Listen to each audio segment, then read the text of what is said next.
Gadis ini dikagetkan dengan sebuah pintu yang terbuka sendiri. Ia pun kemudian menjadi sedikit takut dan juga penasaran. Lalu listrik di ruangan itu tiba-tiba padam dan dengan cepat ia pun menyalakan senter ponselnya. Lalu terdengar suara Xinhuo yang memanggilnya. Lalu tiba-tiba tubuhnya pun terseret ke dalam oven dan tiba-tiba oven tersebut membakar dirinya.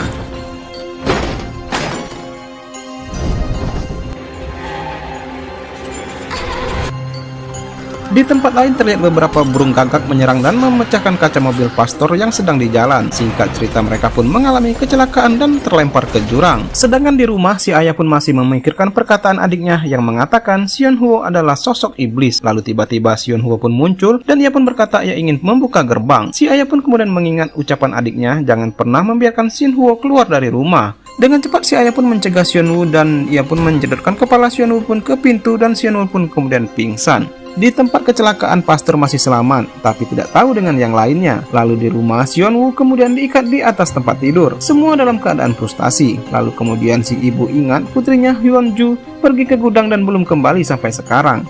Dan di saat ia ingin pergi ke gudang, pastor pun datang dan segera masuk ke dalam kamar untuk melihat keadaan Xinhuo yang sudah diikat.